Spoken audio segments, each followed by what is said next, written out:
തിരുമേനിയിലെ autorickshaw ഡ്രൈവറായ Lal K രാജിൻ്റെ ചികിത്സാ സഹായ നിധിയിലേക്ക് തിരുമേനി SNDP സ്കൂൾ മുൻ പ്രധാനാധ്യാപിക VM ഉഷാകുമാരി സാമ്പത്തിക സഹായം കൈമാറി. ചെറുപുഴ പഞ്ചായത്ത് പ്രസിഡന്റ് ലൈസമ്മ തോമസ് സഹായം ഏറ്റുവാങ്ങി. ചടങ്ങിൽ പഞ്ചായത്ത് അംഗങ്ങളായ ജോളി സണ്ണിപതിയിൽ, പ്രിൻസ് വെള്ളക്കട, KD പ്രവീൺ, ജോസ് പൂവത്തുമൂട്ടിൽ, ജയ്മോൻ KK എന്നിവർ പങ്കെടുത്തു.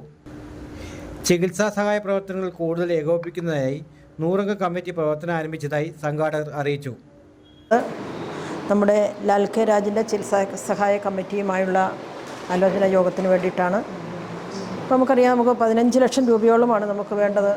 നമ്മളെ സംബന്ധിച്ചിടത്തോളം അത് വലിയ തുകയൊന്നുമല്ല. നമ്മൾ മനസ്സ് വെച്ചാൽ സാധിക്കാത്തതായിട്ടൊന്നുമില്ല. ഇതിന് മുൻപും നമ്മുടെ നാട് നമ്മൾ തെളിയിച്ചതാണ്.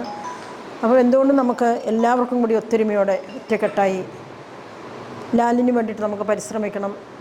ഈ തുക കണ്ടെത്താൻ ഇവിടെ നിങ്ങൾ നേരത്തെ തന്നെ വാർഡ് തിരിച്ച് സ്ക്വാഡായിട്ട് തിരിഞ്ഞ് കയറാനാണ് ഉദ്ദേശിച്ചിരിക്കുന്നതെന്ന് അറിയാൻ കഴിഞ്ഞു.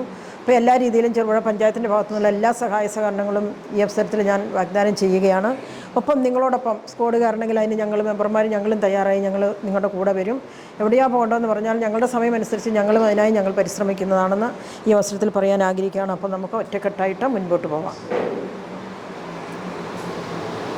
നിങ്ങൾ സ്വർണ്ണാഭരണങ്ങൾ വാങ്ങുമ്പോൾ വഞ്ചിതരാകാതിരിക്കാൻ ജാഗ്രത പാലിക്കുക. 2023 ഏപ്രിൽ 1 മുതൽ സ്വർണ്ണ പരിശുദ്ധി ഉറപ്പുവരുത്തുന്നതിന് കേന്ദ്ര ഗവൺമെന്റ് ആഭരണങ്ങളിൽ HUID നിർബന്ധമാക്കിയിരിക്കുന്നു. 100% ആഭരണങ്ങളും HUID മുദ്ര ചെയ്ത മലയോര മേഖലയിലെ ഒരേയൊരു jewellery Padinjath golden diamonds, Cherupuzha, Alakode, Padiyottuchal, wholesale division, Thrissur.